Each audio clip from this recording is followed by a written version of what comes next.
Salut à tous et salut à toutes et bienvenue dans N1, c'est votre podcast basket des équipes de The Playoff. Nouvelle semaine ensemble qu'on va passer avec du contenu pour vous accompagner durant cette semaine peut-être de vacances. Profitez-en si c'est le cas ou au boulot dans les transports évidemment, comme chaque semaine on est là et surtout il est là avec vous pour vous accompagner. C'est Yaya, salut Yannick. Salut Chris, salut à tous. Bah écoute, ici c'est la reprise. Après 2 semaines de vacances pour les écoliers, les lycéens, les collégiens, c'est la reprise. Donc tu vois, pas de vacances, quoique, hein, on les a eu avant. Reprise aussi pour les joueurs NBA après le break du All-Star là. Exactement. Donc Bon, on attaque. ils ont encore la gueule de bois de Cancun.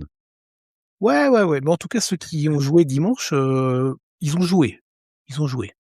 Bah oui, on peut dire merci à Victor Wembanyama. Oui, c'est clair, en particulier, mais bon, voilà. Donc, reprise des affaires sérieuses avec cette seconde partie de saison NBA, peut-être la partie la plus intéressante avant les playoffs. Évidemment, c'est là où tous les enjeux vont se formaliser, se finaliser. Et on va vous proposer un premier épisode là dans cette deuxième partie de saison tout de suite avec notre petit récap express. On va reprendre un petit peu les bonnes vieilles habitudes du début de saison. On va vous parler de 2-3 petites informations en speed avec Yaya. Notre débat de la semaine aussi, un petit focus sur joueurs, équipes à suivre. En tout cas pour nous dans cette deuxième partie de saison. Et on fera un petit agenda de la semaine évidemment pour finir beaucoup de gros matchs cette semaine en NBA. Donc si vous avez la chance d'être en vacances, ce serait dommage de ne pas de rater ces matchs-là. On vous fera une petite watchlist de matchs pour les prochains jours. Est-ce que t'es prêt?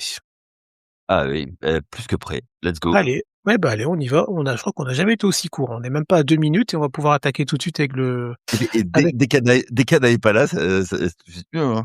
ouais, voilà. Et on a dit, on reprend les bases, on reprend notre petit schéma. Donc, le récap express. Et on va commencer, tiens, avec un petit débat, là, qui est animé ce week-end au NBA pour la reprise. C'est un débat qu'on va avoir ensemble, que moi, je trouve cool, autour de Kate Cunningham, le joueur des Pistons, et Anthony Edwards aussi en second rideau du côté des Wolves. Juste pour rappel, le meneur des Pistons là, qui a planté 42 points sur la tête de Tenix. Tiens, Yaya, c'était pour la reprise. Oui, bon, hein, on précise.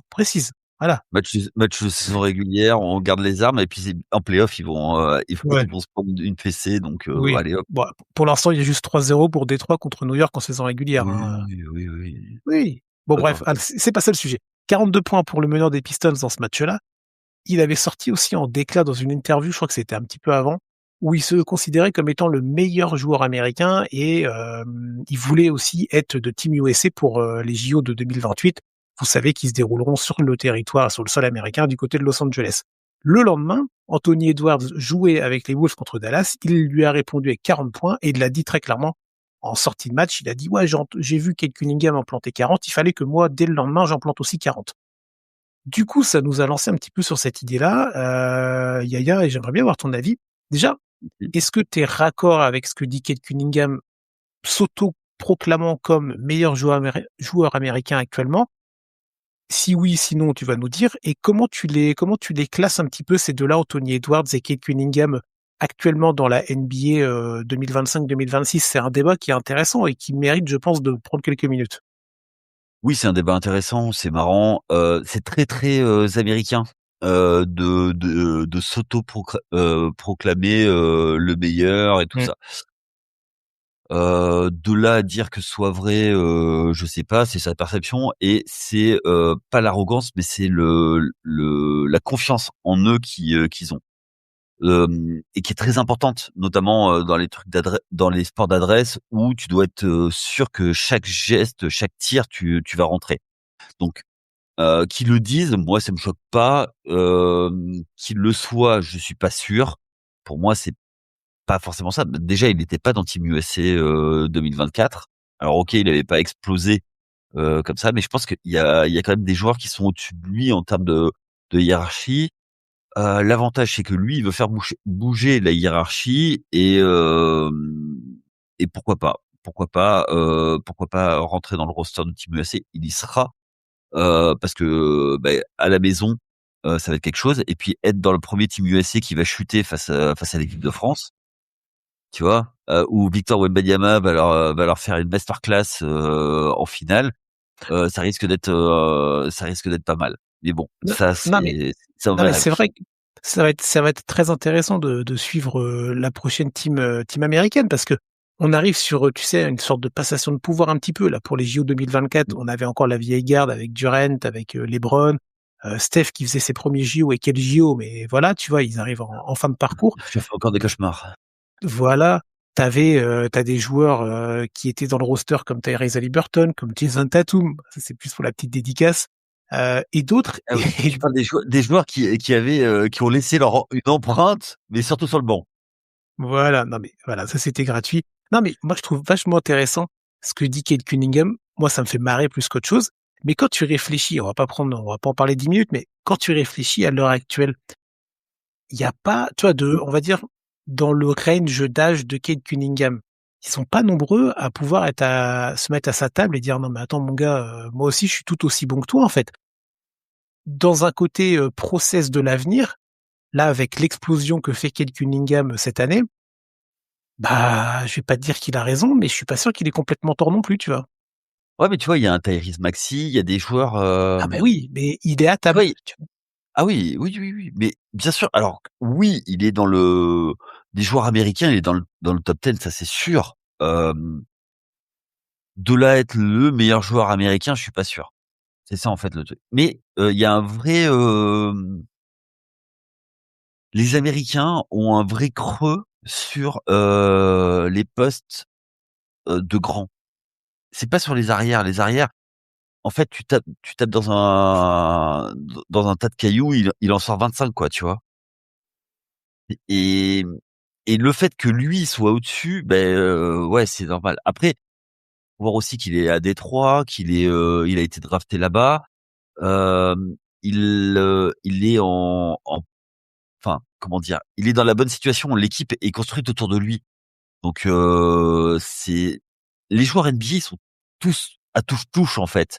Après, Ouais, c'est la situation et qu'est-ce qu'on leur donne, comme, situation qui fait la diff.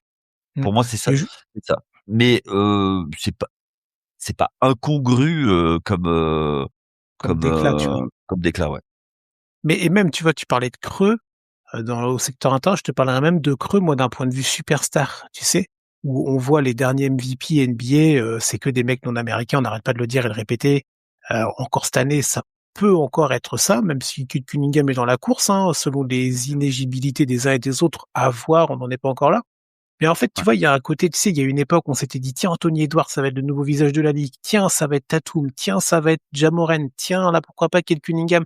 Il y a un côté un peu, on n'arrive pas à trouver le joueur Maximus américain, tu sais, qui va, prendre les épaules qui va mettre sur ses épaules, pardon, la NBA et même, j'ai envie de dire, la nation américaine de basket. Alors, je vais un peu loin dans mon propos, mais vous comprenez l'idée. Tu vois, dans l'histoire, il y a toujours eu des mecs comme ça qui ont pris, qui étaient au-dessus des autres en termes de star system, au niveau des États-Unis. Là, il y a ce petit creux aussi où chacun essaye, d'aller gratter sa place, mais du coup, ça montre qu'il y a pas une hiérarchie claire, tu vois? Alors moi, là-dessus, je vais être très clair par rapport à ça. J'ai un avis très tranché, je pense que ça vient d'une seule chose, c'est le système de formation à l'américaine. Ou l'absence de système de formation, heu, où en fait, tu as des gamins qui sont forts au lycée, qui vont aller faire 1 an à la fac et qui vont pas apprendre le job. Mmh. C'est un métier. Alors que quand tu as des gamins qui à 16 ans jouent contre des pros qui, par exemple, je prends l'exemple de Luka Doncic. Luka Doncic, à 16 ans, il était en Euroleague et à 16 ans, à 17 ans, il était le patron d'une équipe que de briscards. Mais parce qu'il avait un talent, générationnel et tout ça, tu vois? Mais il a appris le métier, il a appris ce que c'était. Là, mais et à 16 ans, ça veut dire que tu commences, tu es un gamin, tu es pas encore, formé complètement, que déjà, tu as la balle en et on te donne l'opportunité de jouer au plus haut niveau. L'Euroleague, c'est le plus haut niveau européen.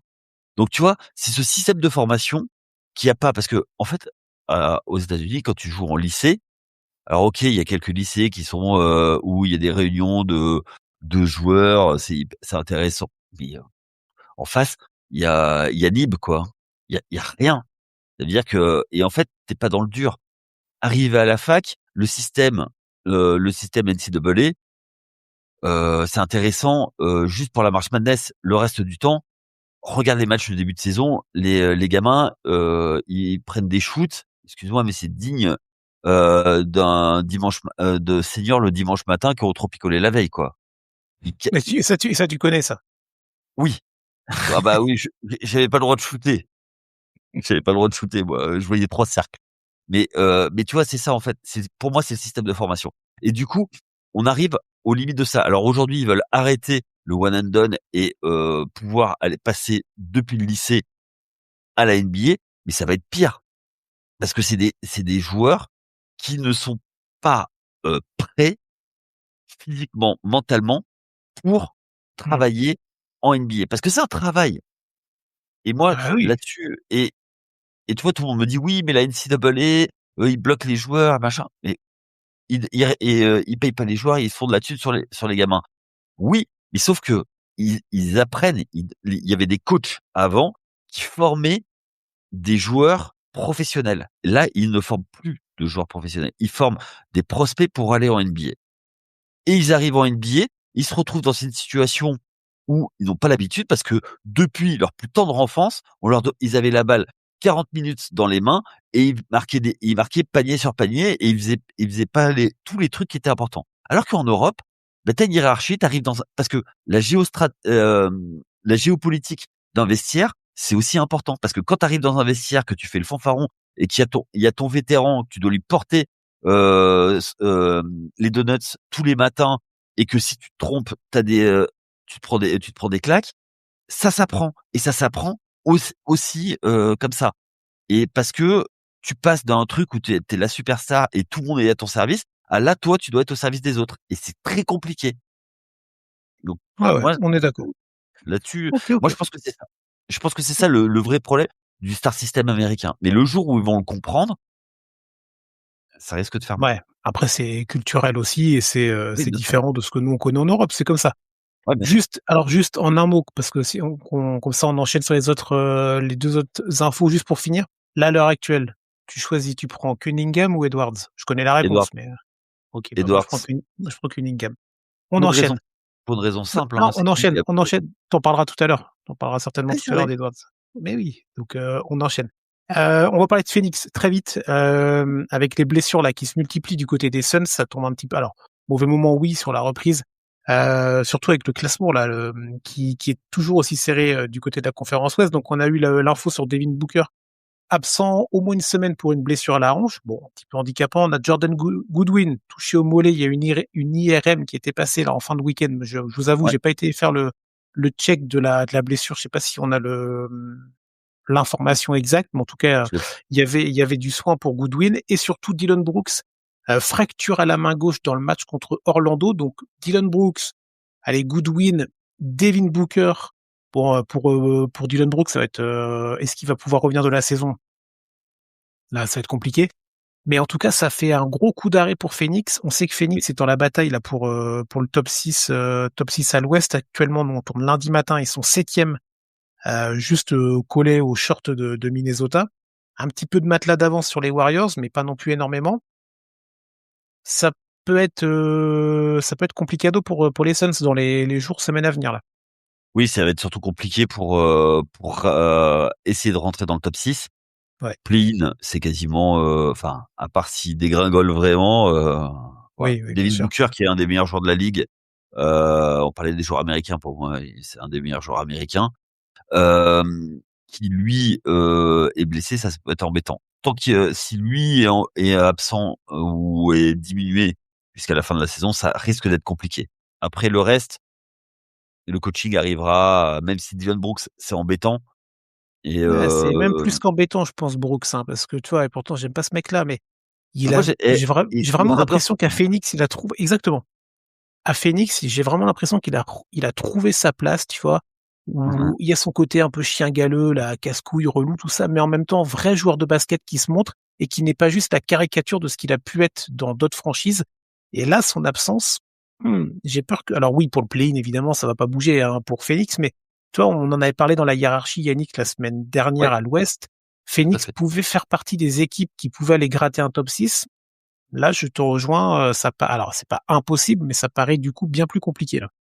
Ouais, totalement. Ben c'est ça en fait. Après, même s'il y a, tu vois, il y a un Grayson Allen qui peut step up parce que c'est un Mm. sacré joueur et un peu le même ADN quoi. Tu vois, les deux là, Ouais, ouais. un peu Le le même ADN. calendrier vite fait de Phoenix. Là, t'as réception de Boston dans la semaine. Bon, réception des Lakers. Après, tu vas à Sacramento. T'as du Chicago, New Orleans, Charlotte, Milwaukee, Indiana. Bon, c'est la NBA, donc t'as à boire et à manger. Mais le Boston Lakers, Charlotte, bon, c'est un peu à voir. Ça sera le 9 mars, Charlotte, donc c'est encore un peu loin. Mais bon, Alors on va suivre. le match contre les Lakers va valoir son pesant de cacahuètes parce Ouais, que ouais, avec ouais, des tous les Lakers matchs. qui déclinent un petit peu et eux qui veulent aller chasser, c'est un match à prendre du côté de Phoenix et pareil du côté de pour se donner un peu d'air par rapport aux playoffs pour les Lakers. Clairement, les Lakers, on va pas en parler, sinon je vais me fâcher. Bah, on va en parler, mais indirectement avec la dernière info là qu'on veut aborder, c'est hors terrain, c'est ce qui est sorti dimanche, donc c'était dans le match précédent, juste avant j'allais dire le derby, non, parce que c'est pas du tout un derby, mais le classique entre les Mmh. Celtics et les Lakers, la statue pour Pat Riley, qui était donc honoré, cérémonie pour honorer le Ouais. Godfather Pat Riley, avec pas mal de légendes qui étaient présentes évidemment pour cette statue qui franchement est pas trop mal, parce que la dernière statue, rappelle-toi, c'était celle de Dwayne Wade, qui était quand même horrible au possible. Là, celle de Pat Riley, elle est On plutôt aurait bien dit celle de réussie, Cristiano franchement. Ronaldo. Non, mais elle est horrible. On dirait un gamin de 5 ans qui l'a fait à la pâte à modeler, tu vois. C'était terrible, tu vois. Mais en tout cas, voilà, la petite statue pour Pat Riley. Dwayne Wade, bah tiens, on en parlait là, il était présent, hein. Alors, il a évidemment pas été joueur des Lakers, mais il a été triple champion NBA sous la présidence de Pat Riley, on rappelle, Dwayne Wade, donc il Et était là coach une fois, hein. écoute, c'est vrai, pour honorer Pat Riley. Pat Riley, alors, qu'on a connu au Knicks, hein, Yannick, qu'on a Ouais, connu au Knicks, dans l'histoire, il a été au Knicks, il a été au Heat, mais Pat Riley, c'est aussi beaucoup les Lakers, hein. ah bah, c'est surtout les Lakers. C'est un ancien joueur des Lakers qui Ouais, est arrivé. Alors d'ailleurs, je vous renvoie vers une série qui est faite là-dessus. Ça s'appelle Winning Time oui. sur les Lakers. L'arrivée de Magic et comment ils vont gagner le titre et comment lui il joue des coudes pour devenir le coach. C'était Et c'est sur la période du Showtime, du coup, cette série. oui, tout à fait. C'est ben, la période où Jerry Buss rachète et fait des paris là-dessus. Et et en fait, comment il joue des coudes pour pouvoir prendre l'équipe au final et l'amener où il est. Mm. Hem, Pat Riley, c'est la gomina, les cheveux en arrière, les costumes Armani. Hem et ce que j'aime sur la statue, c'est avec le poing en l'air Ouais. et en fait, ça, c'était un système spécial. C'était on donne la balle à Karim Abdul-Jabbar pour un skyhook. Donc voilà et après ça a été Magic qu'il faisait et c'est toute une époque des Lakers fabuleuse des années 80, Jack Nicholson au Forum, tout ça. C'était quelque chose et son départ a marqué un petit coup d'arrêt quand même pour les Lakers, même s'ils vont en finale en 91 avec Mike Dunleavy. Hem Voilà, c'est la fin d'une époque. Après, bon, après, il y a eu Magic, la fin de Magic, on sait ce qui s'est Mm. passé. Voilà, Pat Riley, même si, il a fait beaucoup à Miami, ça restera le Showtime. Bah, quelques chiffres juste quand même pour accompagner tout ce que tu dis sur Pat Riley. Donc, joueur des Lakers, avant d'être head coach, il a été 6 ans aux Lakers. Il a fait partie de l'équipe qui a remporté le titre en 71-72. Premier titre des Lakers à Los Angeles. Parce qu'avant, il y avait eu les titres, mais c'était sous le nom de Minneapolis. Oui, Euh, d'où dans le nom cette Lakers. équipe, il y avait Will Chamberlain, il y avait Jerry West, il y avait Elgin Baylor dans cette équipe de 71-72. Donc Jerry West était plutôt bien accompagné. Il y avait pas Elgin Baylor. Elgin Baylor, Si, je crois. non, Je vais vérifier ce matin. On va checker. Attends, on va checker, mais je suis parce que je quasi crois sûr que de. Elgin Baylor, il arrête sa carrière en cours de saison et ils sont champions, parce que c'est, le mec qui a le plus de défaites en finale. Je crois que c'est Bon, ça, alors, de je vais aller mémoire. checker ça. Je termine et j'irai checker. Donc joueur des Lakers pendant 6 saisons et après du coup il a été le head coach dont tu as parlé pendant 9 ans quand même, hein, coach des Lakers, Pat Riley de 80 à 90. C'est 9 années de coaching, c'est 7 finales NBA et c'est 4 titres remportés en 82, en 85 et le back-to-back 87-88. Donc une immense carrière en tant que joueur, en tant que coach, en tant que tout en fait, Pat Riley. Et donc je trouve que c'est intéressant et c'est vraiment intéressant, non, mais c'est surtout très bien de la part des Lakers d'honorer cette légende-là. C'est la 8e statue du côté du Staples Center, Crypto.com Arena, vous l'appelez comme vous voulez. Mais Ouais. ça commence à faire du monde, hein. Ouais, tout à fait. Bon, après, il y en a 2 de Kobe, hein. Ah oui, mais c'est sûr, mais Mais oui, alors c'est une usine à icônes, hein, quand même, les Lakers. Il y a beaucoup de joueurs iconiques qui sont passés, chez eux et ils ont ce côté de rendre, à leur légende. Hem, non, moi je trouve que c'est plutôt bien de faire ça et juste un truc, pendant son speech, c'était marrant, il dit: «Oui, il y en a un seul, qui a mis une cravate, merci James Worthy. Les autres, $2000 d'amende». Voilà, donc tu vois à peu près le gars que c'était et c'est bien de l'honorer, de son vivant. Même si moi j'ai des bifs avec lui, hein, bien entendu, hein, on sait. alors, Se faire quitter par un fax, c'est jamais agréable. alors Fax, du coup, l'ancêtre de l'email, hein, pour les plus jeunes. bien sûr. Donc pour l'info pour Elgin Baylor, donc bon, on avait tous les deux un petit peu raison, un petit peu tort sur la saison 71-72. Elgin Baylor joue 9 matchs en saison régulière avec les Lakers et donc avec Pat Riley, Wilt, Jerry West, etc. Mais par contre, Baylor ne fait pas partie de la campagne de playoff. Voilà. Voilà. Non Et mais oui, parce qu'il a comme ça, on est précis dans l'info. voilà et en fait, il prend sa retraite en cours de saison après une dizaine de matchs effectivement C'est ça, il et joue 9 c'est matchs. là où ils sont champions. Voilà, c'est ça. Donc voilà, comme ça vous avez l'info, ils ont joué ensemble, mais il n'a pas été de la campagne victorieuse pour Jerry West en 71-72. Voilà pour le petit récap. Non, Yaya, t'avais autre chose à préciser ou pas? Non, on est bon? absolument pas. On est bon. On va pouvoir enchaîner avec notre débat de la semaine. On va prendre un petit peu de temps pour en parler. Donc sur cette seconde partie de saison qui arrive, là, ces dernières semaines de saison régulière, on s'est dit, tiens, qu'on allait chacun choisir un joueur et une franchise qu'on allait observer en particulier à la loupe. Alors l'idée n'est pas de prendre le, le joueur qui joue dans la franchise, c'est de prendre une franchise et un joueur différent, évidemment, pour pouvoir brasser un petit peu plus de contexte et d'équipe. Je te laisse la main, Yaya. Tu choisis si tu veux d'abord parler de ton équipe ou du joueur. Et on fait un petit ping-pong ensemble. Allez, moi je choisis on va commencer par l'équipe. Forcément, maintenant ça fait 3 saisons. C'est l'équipe que je regarde avec un œil, plus attentif. C'est pas mes Knicks, c'est les Timberwolves, 35 victoires, 22 défaites, 7e en offensive et defensive rating. Moi, c'est une équipe qui m'intrigue et j'ai hâte de savoir s'ils vont passer le step enfin et hem et si ils vont faire autre chose que, comment te dire ça? C'est l'élève dissipé qui fait n'importe quoi, mais qui est tellement doué qu'il arrive à passer les contrôles. Mais pour être le meilleur de la classe, c'est un peu léger parce que ça manque de travail. Et moi, c'est vraiment cette équipe que j'ai envie de suivre, voir s'ils vont être capables de refaire un run de play-off ou c'était comme l'année dernière, un peu on reste un peu sur ses acquis. On avait fait cette analogie la semaine précédente, je crois, quand on avait parlé de la hiérarchie, de côté comment, de côté, pas conseil de classe, mais ça, vous savez que c'est un rendez-vous que vous retrouvez, mais La semaine sur ce, prochaine. la semaine prochaine, sur ce côté un petit peu, si tu devais considérer une classe NBA où tu mettais l'élève Minnesota, et on avait fait un petit peu cette analogie du l'équipe ouais qui reste sur les acquis. Je suis pas loin de penser ça, mais c'est vraiment, je te rejoins, c'est une des équipes à suivre parce que c'est une qui va, comment dire ça, qui donne à la fois le plus et le moins de certitude. Je sais pas Oui.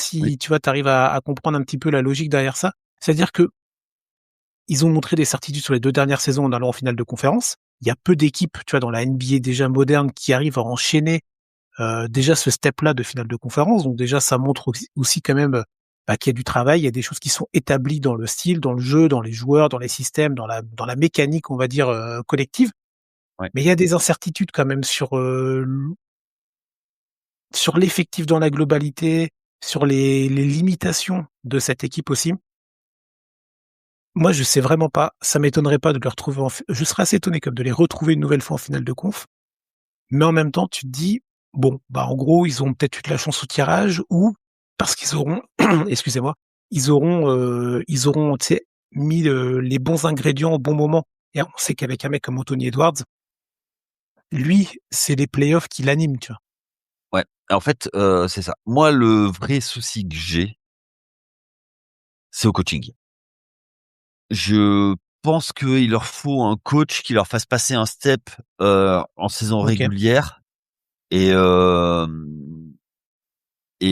ont le matos.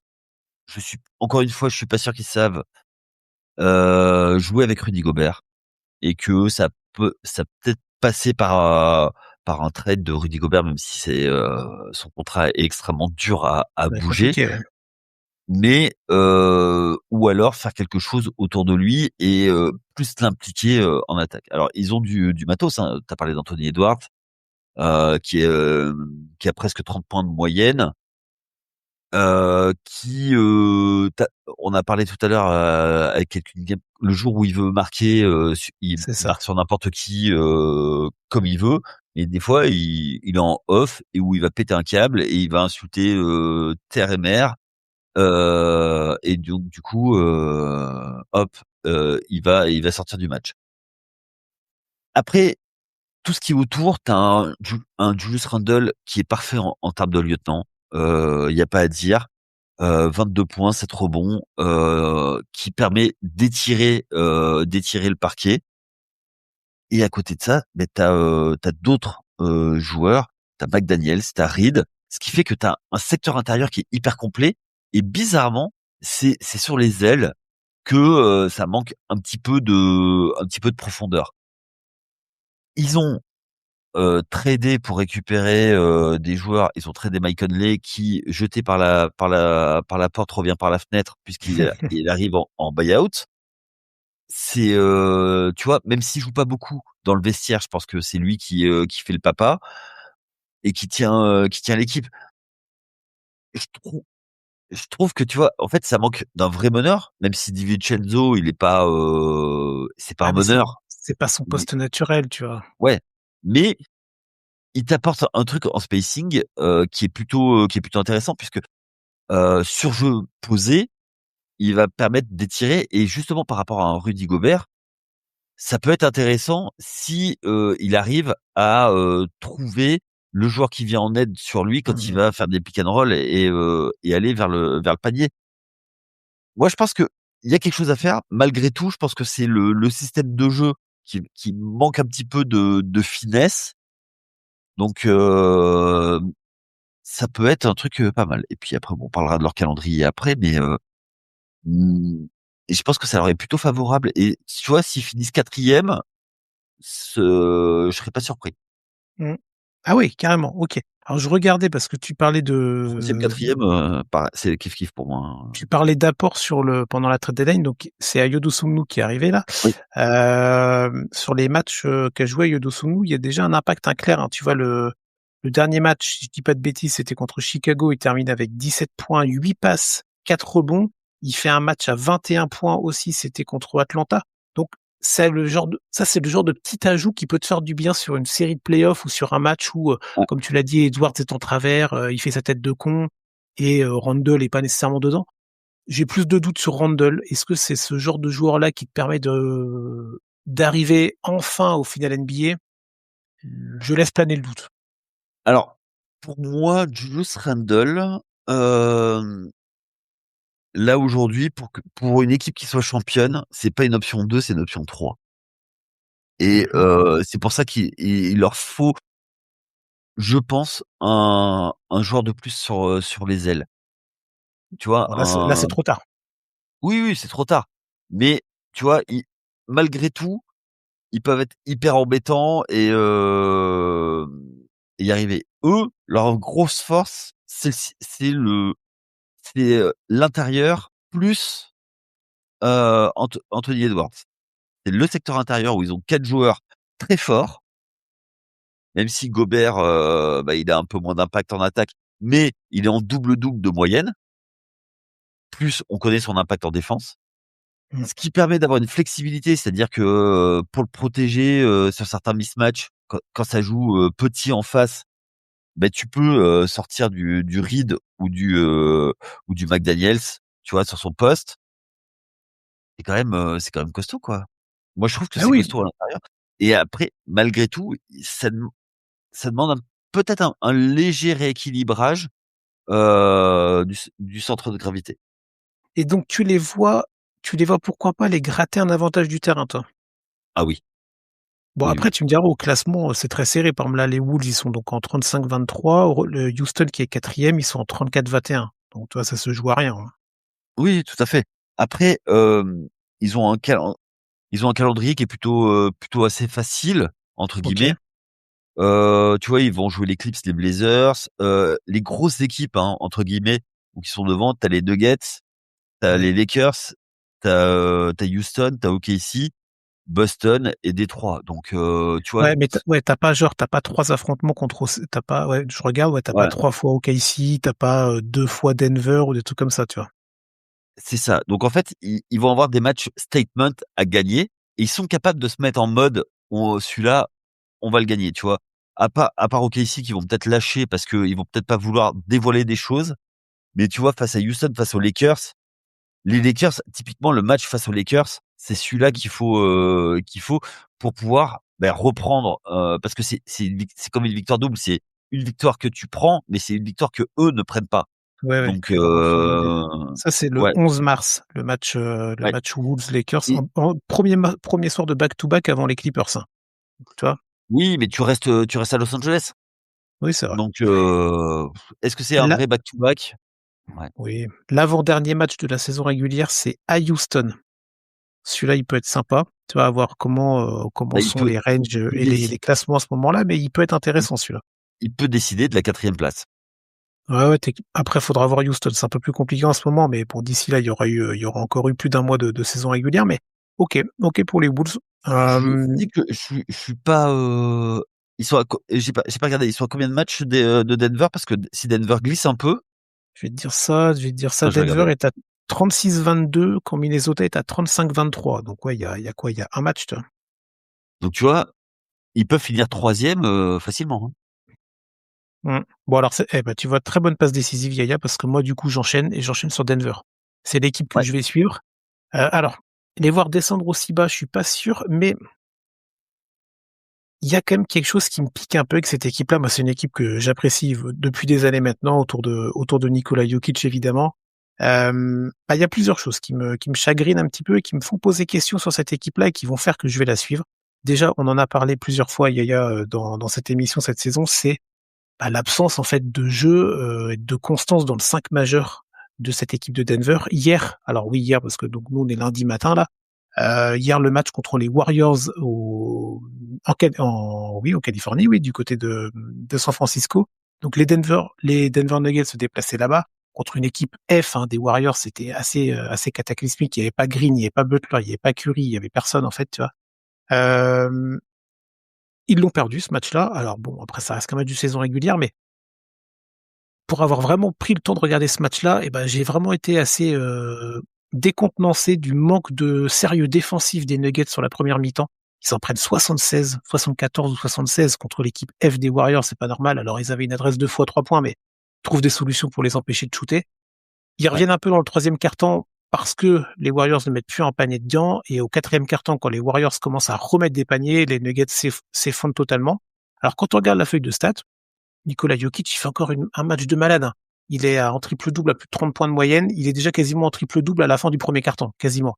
Donc, tu dis, ouais, bon, Jokic a encore fait son match. Mais en fait, non. T'as l'impression que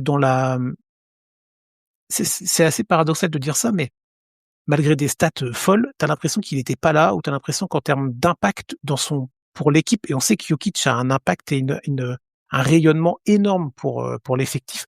Là, j'ai pas trouvé sa prestation collective folle. Jamal Murray, je l'ai trouvé très frustré dans ce match-là. Et donc, pour revenir sur la stat du 5 de départ, une infographie est sortie hier dans le match. 10 matchs seulement joués cette saison pour le 5 majeur Nikola Jokic, Jamal Murray, Aaron Gordon, Christian Brown et Cameron Johnson. 10 matchs, Yaya. On est quoi? On est fin février, 10 matchs joués ensemble.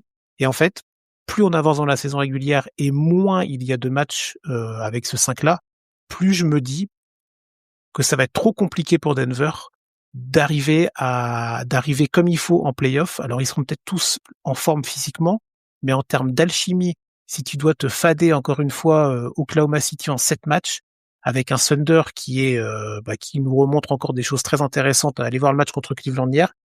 Moi j'ai peur en fait que le manque de régularité dans le 5 majeur de Denver ne les handicape de trop pour vraiment aller viser très haut, c'est-à-dire le titre NBA, tu vois. Alors, moi, il y a plusieurs choses. La vraie, par rapport au 5 majeur, c'est l'absence d'Aaron Gordon, le problème. Non, mais il y a toujours eu des absents. Il y a eu Oui, Gordon, il y a eu Jokic, il y a encore eu Gordon, il y a eu Brown. Il y a que non, Murray qui n'a pas été blessé quasiment. alors, je vais essayer de développer, mon cher, Ouais, Chris. Mais oui, après, pardon. c'est une équipe qui a l'habitude de jouer ensemble depuis des années. Donc les automatismes, ils les ont. Effectivement, c'est peut-être, avec Cam Johnson, de l'intégrer, Brown un peu, faire jouer un peu plus Brown. Les automatismes, ils les ont. Ce qui manque, ça va être peut-être le rythme ensemble et d'être sur la même page au moment des playoffs. Ils auront l'avantage qu'ils ont, c'est que eux, ils seront qualifiés pour les playoffs. Ils passeront pas par le play-in. Ils auront une semaine de repos pour pouvoir se mettre à niveau par rapport à ça. Ce qui est plus embêtant, effectivement, c'est s'ils arrivent blessés, parce qu'on sait qu'une saison NBA, c'est toujours tout le monde est blessé à un moment ou à un autre.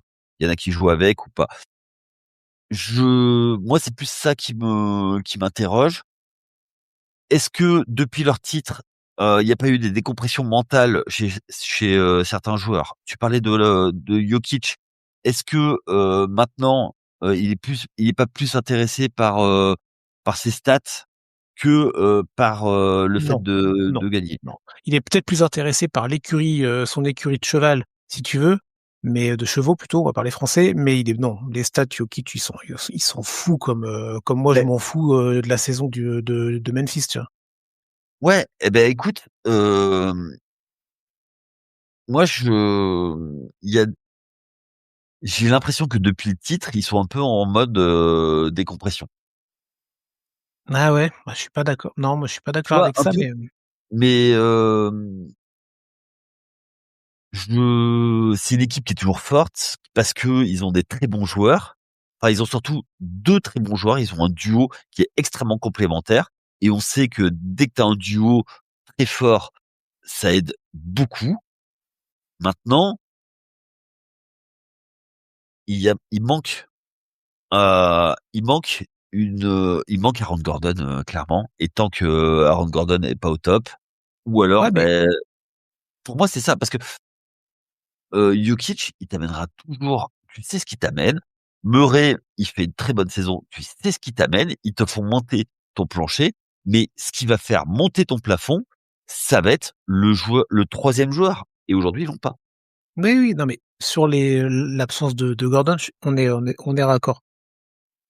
Je pense pas que Gordon, pour essayer de formuler différemment, Gordon va pas solutionner tous les mots MAUX des Nuggets de mon point de vue. Quand je reprends le match d'hier, alors ça reste qu'un match, hein, évidemment, la saison régulière ne se limite pas au match de dimanche contre les Warriors, mais je trouve que c'est symptomatique.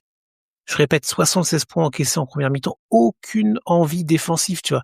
Et Gordon, c'est pas le retour d'Aaron Gordon, tu vois, qui va faire que tout de suite Denver va resserrer le plomb, va remettre des barrières en défense et va redevenir une grosse équipe défensive qu'on a pu voir aussi, tu vois, parce que pour aller en finale NBA et pour gagner le titre NBA, tu peux être aussi fort offensivement que tu veux, il faut quand même avoir des bons appuis défensifs. Moi, c'est sur ce truc-là et sur le manque d'envie euh, que j'ai pu percevoir de cette équipe-là qui m'inquiète un peu et qui me font un petit peu changer mon état d'esprit, tu vois, en me disant, je voyais vraiment Denver comme étant l'équipe la plus relou à jouer des playoffs à l'Ouest pour le Thunder. C'est peut-être un peu moins le cas aujourd'hui. Ouais, mais je comprends ce que tu dis. Alors, d'un autre côté, quand tu construis ton équipe autour de Jokic, tu peux pas t'attendre à avoir une équipe défensive.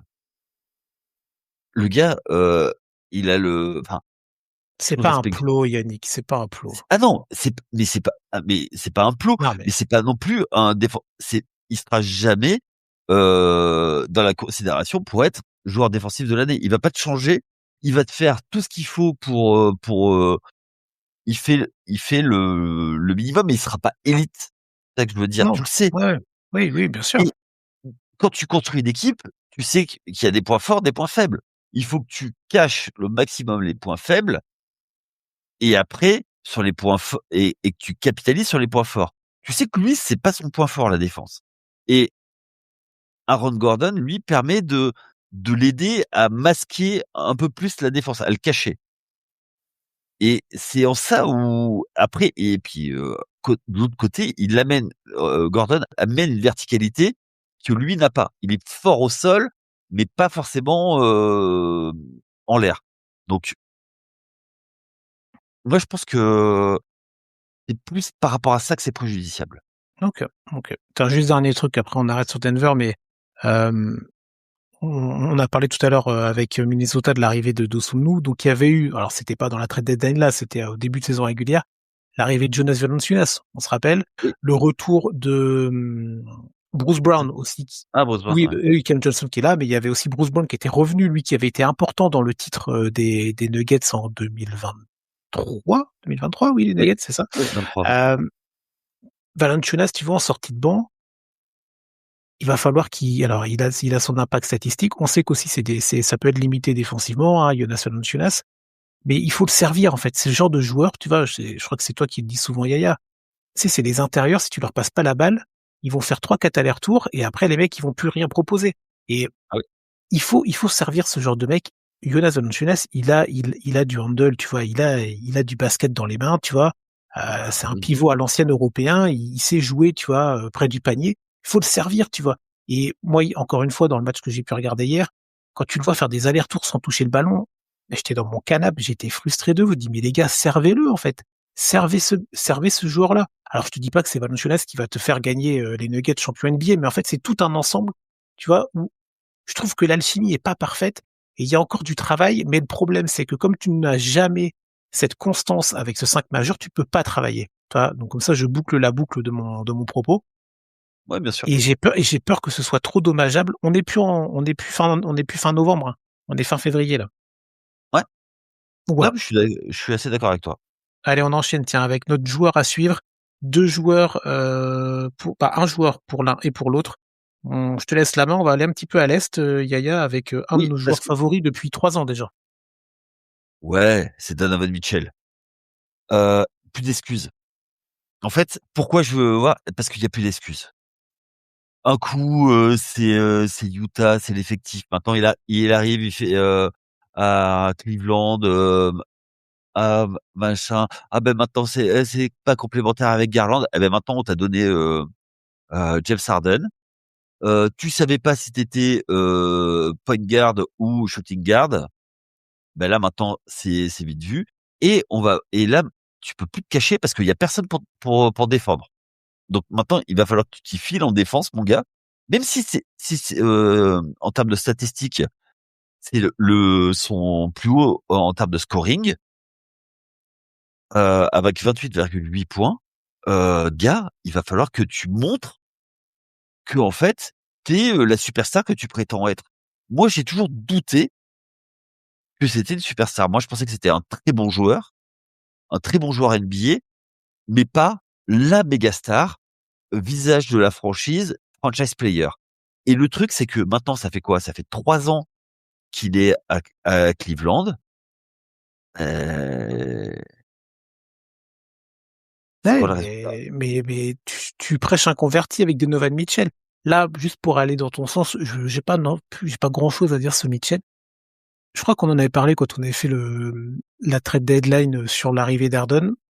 Ouais, Pour moi, Donovan Mitchell n'a jamais joué qu'un joueur aussi fort que James Harden.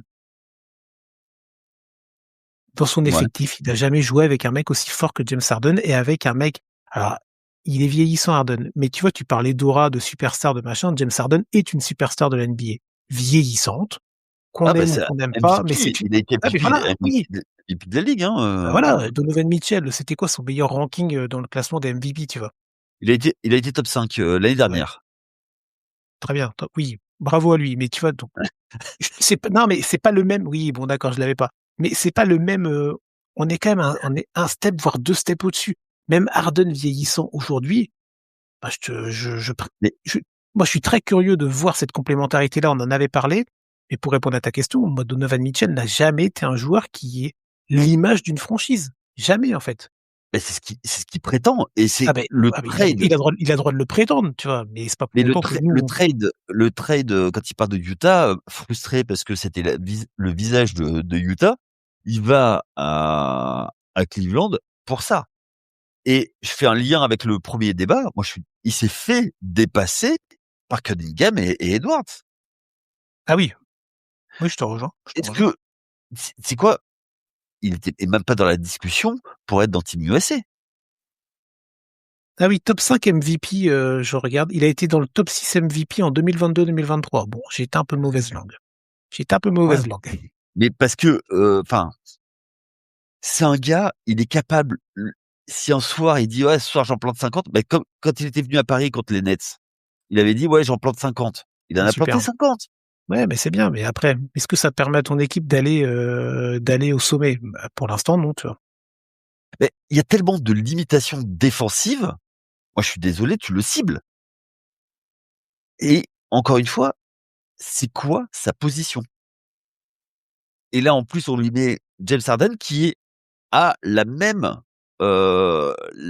problématique. C'est quoi la position? En fait, les deux, ils sont ni vraiment un point guard, ni vraiment un shooting guard. En fait, ils sont un peu tous les deux. Ils sont tous les deux un peu des deux. Oui, il y a pas, t'as pas un défini et un 2 défini, tu vois. Ouais. Et puis, qui va prendre le meilleur arrière en Ah, défense? oui, mais ça, Yannick, là, c'est là où je suis pas d'accord nécessairement avec toi. Quand c'était Garland qui était là, le débat était le même. Donc c'est pas l'arrivée d'Harden qui va changer la donne à ce niveau-là, tu vois. Garland pouvait, enfin faisait les sales Oh, besognes de là, c'est un peu, ouais, un peu là, plus. oui, un petit peu Et plus, après, mais c'est pas non plus. là, t'arrives avec un gars qui va beaucoup plus shooter, qui va lui prendre des tickets shoot, hein. Oui, mais moi, je te Et en l'avais plus, dit. en plus, il va pas le défendre. Il va pas défendre. Il va défendre moins que Garland. Même si Ouais, je pense que Garland, il y a encore d'autres choses. Mais bon, là, moi, pour l'instant, ouais. ouais, vas-y. Non, non, mais pour l'instant, là, Cleveland, depuis l'arrivée d'Harden, bon, on est un petit peu sorti de Mitchell, mais ça va ensemble. Ils ont connu leur première défaite hier là contre le Thunder. Bon, c'était un gros Thunder, hein. Même si Cleveland a montré des belles choses, ils ont pris un gros bouillon au premier quart-temps et sont revenus pendant le match. Bon, ils se sont inclinés, mais c'était voilà. Pour l'instant, Cleveland avait quand même montré des belles choses. Alors l'adversité n'était pas non plus la plus folle pour l'arrivée d'Harden depuis la trade deadline. Mais voilà, moi je Mhm. suis très curieux pour revenir sur Mitchell et pour finir là-dessus, en tout cas de mon côté, de voir comment Mitchell va s'adapter et s'ajuster sans ballon avec Harden, parce que quoi qu'on en pense, Harden, on connaît son style. On n'aime pas, mais on connaît son style à Harden, tu vois. Donc, moi, je te rejoins sur les limitations de Mitchell. Je te rejoins aussi sur le côté absence de rayonnement de Mitchell dans la stratosphère NBA, on va dire ça comme ça, tu vois, dans le range NBA. Mais je me dis que Cleveland, tu vois, c'est ce que je t'avais dit la dernière fois, je pense que Cleveland a plus d'opportunités aujourd'hui pour aller loin en playoff qu'elle ne l'avait il y a 2 semaines. Euh, oui, oui, mais ils ont une capacité aussi de Tout choke choke. encore plus forte. Tout à fait. Et en C'est fait, vrai. c'est, tu vois, high risk, high reward. Non, Mais mais oui, j'ai peur que ce soit plutôt, dans le sens du qu'il choke. soit ouais, Dans le sens de bah, c'est l'histoire de là James où Harden en playoff, toi. voilà et s'ils sont 4e, ils sont pas à l'abri de se prendre une banane, de se prendre une banane au 1er tour, tu vois? Bah là, aujourd'hui, toi, t'es quatrième, t'affronterais les Raptors cinquième. Bon, t'es favori, mais t'es pas non plus à 80-20, tu vois. Ouais, mais vaut mieux, Après, après oui, les Rap Ce sera les Raptors parce que les autres, ils sont un peu loin, quoi. Ben, les Sixers sont 3 matchs derrière. Ça peut être. Après, attention, les Raptors, Scottie Barnes était absent là, est absent, donc à voir. Mais bon, bref. Cleveland, on va continuer à suivre et Donovan Mitchell, évidemment. Moi, je termine avec mon joueur, si tu veux, Yaya, et bah, on va pas faire original, on va parler de la superstar française absolue, Victor Wembanyama, Ah, du côté de San Antonio. je croyais que tu allais dire Ryan Rupert, mais Non, non, qui a ça, signé, qui a signé à Memphis pour 10 jours, je, un contrat de je, je te la laisse celle-ci. Victor Wembanyama, tiens, qui nous fait une saison magnifique. L'idée n'est pas revenir sur la magnifique saison que fait Victor, mais sur comment on se projette sur la fin de saison, comment Victor Wembanyama, comment les Spurs, comment les deux ensemble vont se gérer et s'auto-gérer pour la fin de la saison.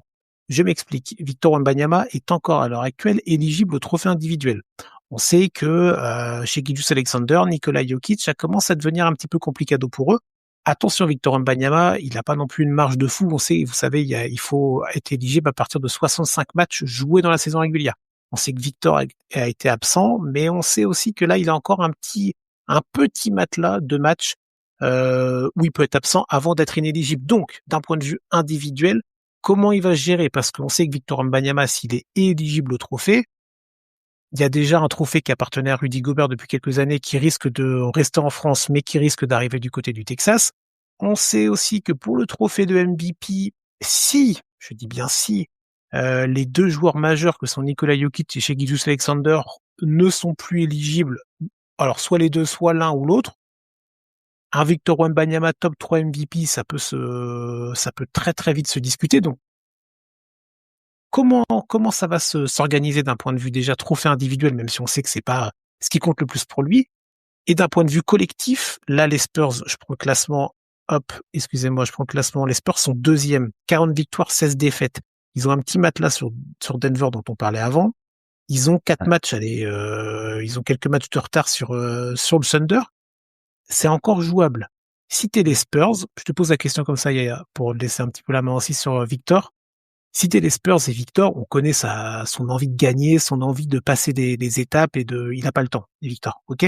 Ouais. Si t'es Victor Wembanyama, si t'es les Spurs, si tu vois que t'as une possibilité de finir numéro 1 de l'Ouest, tu fais quoi? Tu fais du load management pour arriver tranquille en playoff, pour arriver comme il faut à 150%, ou alors tu te dis, bah non, non, on y va, nous on n'a pas le temps et on vise la première place pour s'assurer au mieux l'avantage du terrain jusqu'en finale de conférence.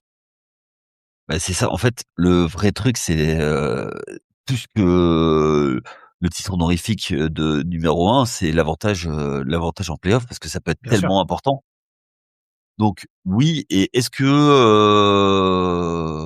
tu peux pas le faire jouer un petit peu moins dans les matchs, mais toujours le faire jouer au moment opportun? Moi, c'est ça le vrai truc. Et le gamin, c'est un gamin, il a quoi, 22 ans, 21-22 ans. Go, fais-le jouer, fais-le jouer. Il a besoin de jouer, c'est maintenant qu'il faut lâcher la bride. Donc non, je suis pas, enfin, load management, pas avec un gamin, quoi.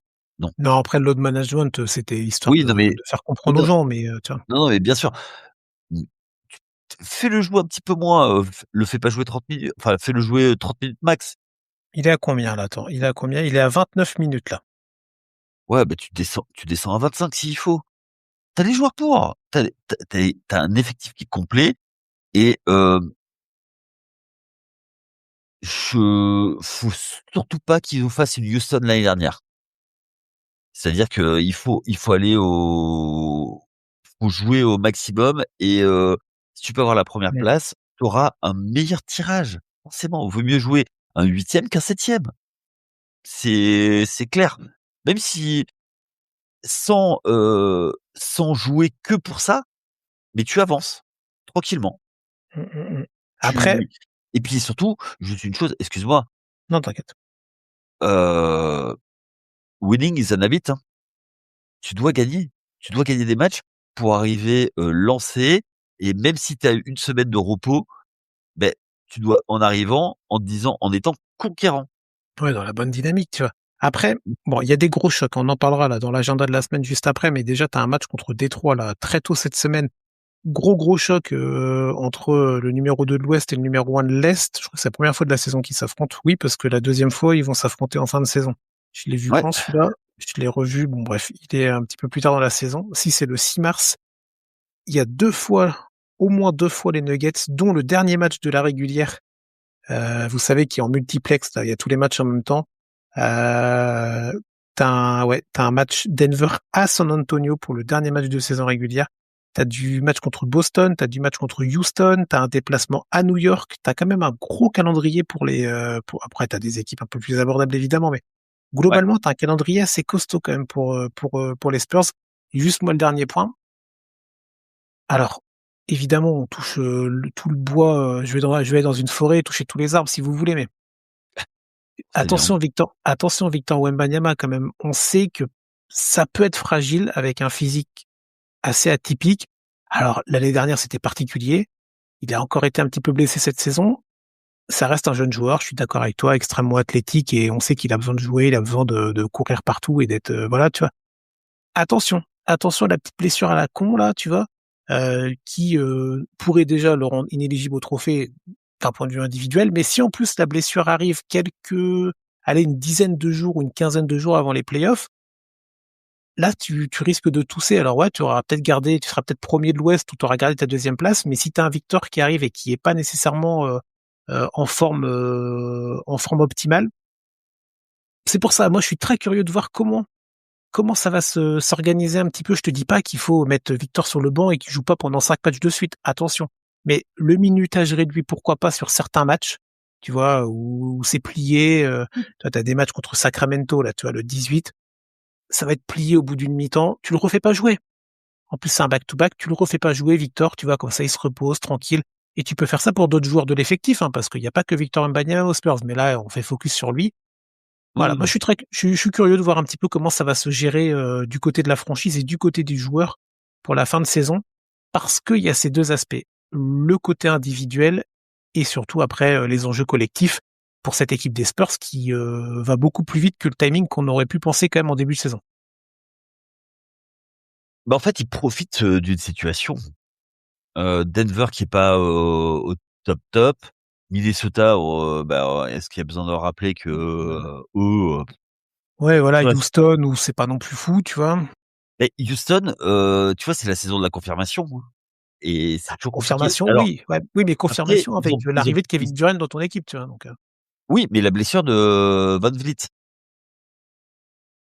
et c'est là, en fait, où tu vois l'importance de certains joueurs, c'est quand ils sont pas là. Et Van Vliet, il clairement. stabilisait beaucoup de choses. Et tout le monde s'est gaussé quand il est arrivé là-bas avec le gros contrat qu'il avait.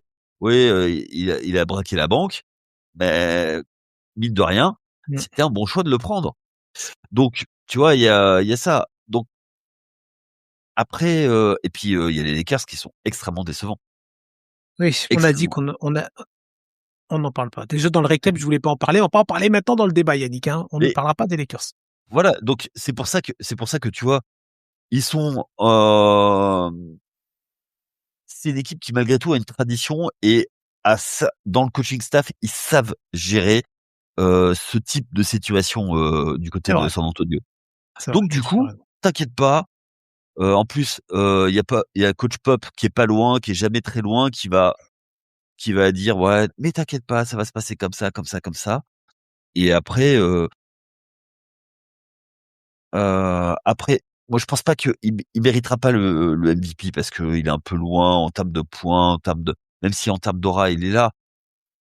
MIP, oui, MVP c'est encore un peu trop, Top 3 c'est un MVP. peu Toi, top top 3 3 MVP. Et un avec top 3, ça oui, serait énorme déjà. Ça serait énorme. oui, top 3 avec, si les 2 autres sont pas là, mais sinon oui, top 5 MVP, oui, pourquoi pas. Oh, ah ouais, mais si les deux autres sont là, tu ne mets pas top 3, tu mets qui? Tu mets quoi? Tu mets Cunningham, du coup? Ça revient à ce qu'on disait en début d'émission. Bah, je mets Tu mets Doncic. quoi? Oh non. Bah, ouais, mais statistiquement, il est là, c'est lui qui tient les Lakers, le peu de Lakers qu'il y a. Qui je mets d'autre? Je mets un Bronson parce qu'il tient les Knicks, Alors, un Jalen Brown, Jalen Brown, j'allais te dire, ouais.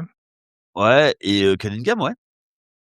Bah ouais, non, mais la bataille est intéressante. Mais bon, en tout cas, voilà, on va suivre tout ça. Donc, Donovan Mitchell, Victor Wembanyama du côté des joueurs, les Wolves et les Nuggets pour les équipes à suivre, évidemment, avec tout le reste. Mais on voulait faire un petit focus là-dessus. On va enchaîner rapidement et conclure Ouais. avec l'agenda de la semaine. Yaya, il y a pas mal de gros chocs dans les jours à venir. Là, dans toute la semaine, j'en parlais à l'instant. Il y a donc dans la nuit de lundi à mardi ce match entre San Antonio et Détroit. Donc ça se passe du côté du Michigan. Ça promet une très grosse ambiance. Donc entre le premier de l'Est et le deuxième de l'Ouest. Donc gros choc à venir. J'aurais dû noter les horaires si j'avais bien fait mon boulot.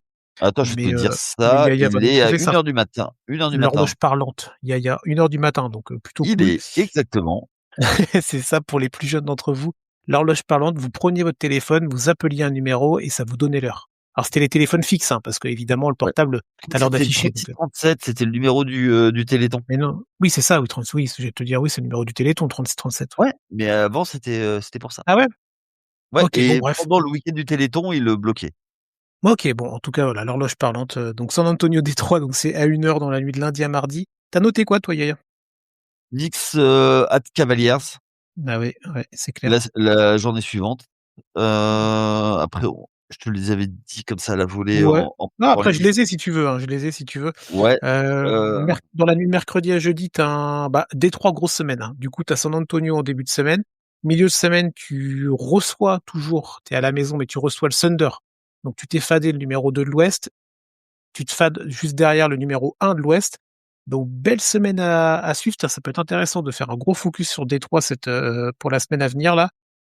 Denver aussi, t'as des chocs, en veux-tu en voilà, t'as un choc contre Boston à la maison, non, tu vas à OKC et dimanche à 21h30, tu reçois Minnesota. Bah, tu vois, le Minnesota-Denver, c'était deux équipes qu'on avait suivies. ouais. Le calendrier nous permet de pouvoir les suivre dimanche soir 21h30. Alors, ça sera sur beIN ou sur Amazon Prime, je pense, en tout cas sur l'un des deux.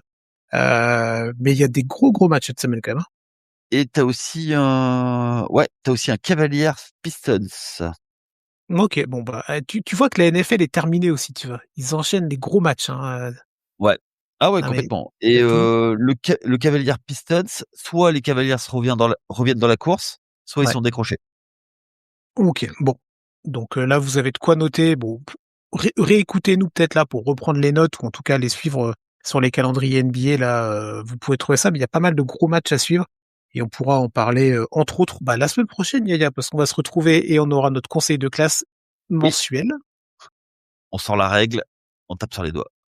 Exactement. Donc, ce sera l'occasion de se retrouver, de pouvoir parler de tout ce mois de février là qui sera clôturé la semaine prochaine pour pour un nouvel épisode. Juste avant de finir, Yaya, et avant de te remercier, moi, Oui, je voulais avoir une pensée sincère pour Marie Patrux, oui. journaliste Beansport. J'ai eu l'occasion de pouvoir l'interviewer à 2 reprises, dont une pour le podcast N1 il y a quelques temps de ça. Voilà. Gros courage à elle. Transfert à elle, ouais. Exactement. Il On est fallait. beaucoup, il y a beaucoup de gens dans la communauté NBA, elle est très appréciée parce que, c'est un sourire, et c'est une voix très particulière. On pense fort à elle, son message sur les réseaux sociaux a été beaucoup relayé. On pense très fort et plein de courage et on lui souhaite de revenir très vite en pleine forme.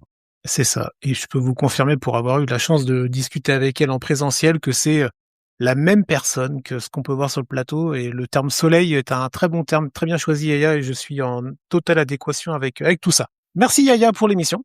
Avec plaisir, Chris. On se Merci à retrouve la semaine vous. prochaine. Ah oui, conseil de classe, évidemment. Merci à vous de nous avoir suivis jusque-là. Bonne semaine de match NBA, plein d'affiches, plein de chocs dans tous les sens, plein d'actu aussi, évidemment. Et donc, on se retrouve très vite. Allez, ciao.